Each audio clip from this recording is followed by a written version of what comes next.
नमस्कार किसान भाइयों, आज के इस वीडियो में हम बात करेंगे विनाशकारी कीट दीमक की। दीमक हमारे हरे भरे खेतों में काफ़ी नुकसान करती है, घरों में भी ये हमारे कम नुकसान नहीं करती। इसलिए इस छोटे से जीव जो सफ़ेद चींटी जैसा नज़र आता है, इसके बारे में आपको जानकारी होना बहुत ज़रूरी है। किसान भाइयों, दीमक की यदि हम बात करें तो दीमक बेसिकली दो प्रकार की होती है। फर्स्ट भाग में हम राजा और रानी को रख सकते हैं और दूसरे भाग में हम मज़दूर दीमक को रख सकते हैं। पहले किसान भाइयों, हम राजा और रानी के बारे में जानते हैं। इनकी कहानी बड़ी ही रोचक है। राजा और रानी जो अपने घर बनाती है वो हमारे खेतों में ही बनाती है। 2 से 5 फीट गहरे इनके घर होते हैं, जिन्हें हम लोकल लैंग्वेज में दीमड़ा के नाम से जानते हैं और इन्हीं घरों को वैज्ञानिक भाषा में टर्मिट एरिया के नाम से जाना जाता है। किसान भाइयों, राजा और रानी की जो संख्या है, रानी एक घर में एक ही रहेगी और राजा की संख्या 5 से लेकर 10 हो सकती है।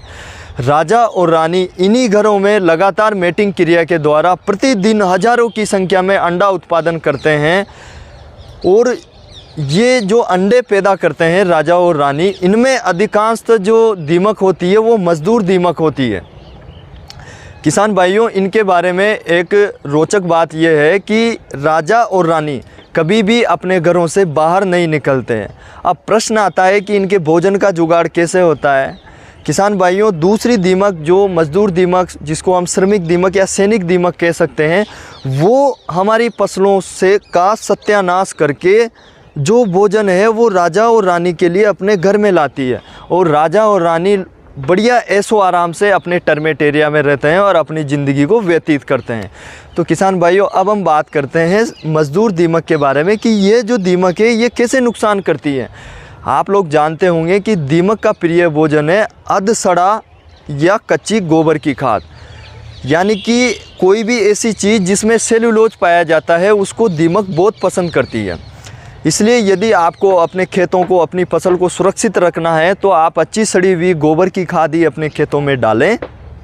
दूसरा, जो अध सड़े फसल अवशेष हैं उन्हें आप ना रहने दें, कम से कम ऐसे खेत में जहां पर दीमक का अटैक अक्सर देखा जाता है। किसान भाइयों, अभी तक हमने दीमक के जीवन चक्र के बारे में बात की। किसान भाइयों, अब हम बात करेंगे कि दीमक का रासायनिक नियंत्रण किस प्रकार से किया जा सकता है। किसान भाइयों, पहला काम आप ये करें कि जिन खेतों में दीमक का बहुत ज़्यादा अटैक होता है, प्रति एकड़ आप 5 या 6 मटके जिनमें आप मक्का के तुक्के भर दें और इन मटकों को आप ज़मीन के धरातल के आसपास गाड़ दें और उनका मुंह खुला रखें। ऐसे मटकों में दीमक पूरे खेत की अट्रैक्ट होकर इकट्ठी हो जाएगी। उसका कारण ये है कि जो मक्का के तुक्के होते हैं वो सेल्यूलोज रिच होते हैं और मैंने पूर्व में बताया कि सेल्यूलोज दीमक का प्रिय भोजन है। इन मक्का के तुक्के जो कि हमने मटके में रख रखे, इन पर हम क्लोरो 20 EC दवा का स्प्रे करके दीमक को काफ़ी हद तक कंट्रोल कर सकते हैं।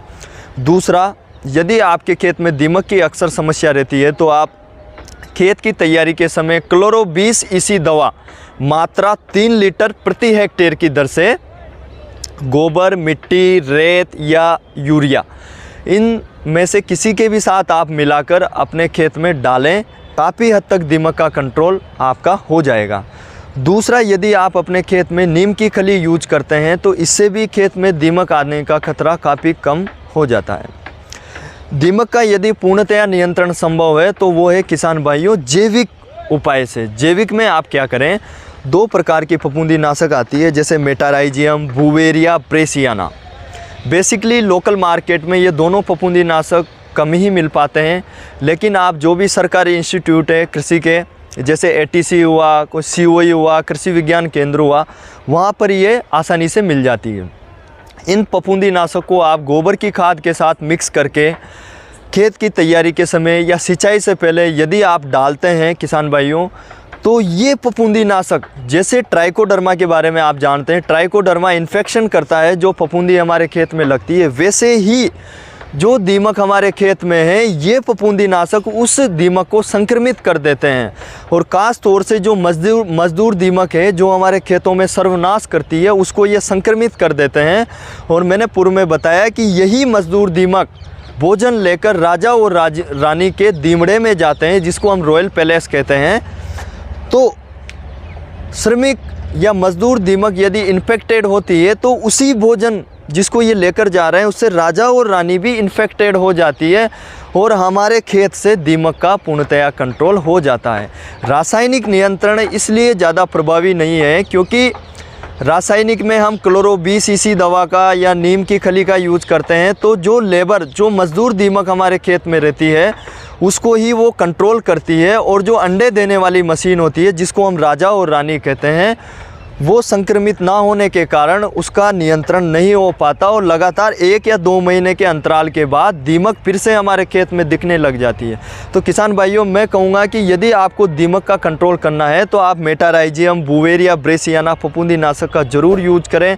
अच्छे फफूंदी नाशक हैं, प्रभावी कंट्रोल हैं। किसान भाइयों, जानकारी अच्छी लगी हो तो वीडियो को हमारे बाकी किसान भाइयों तक शेयर करें। धन्यवाद।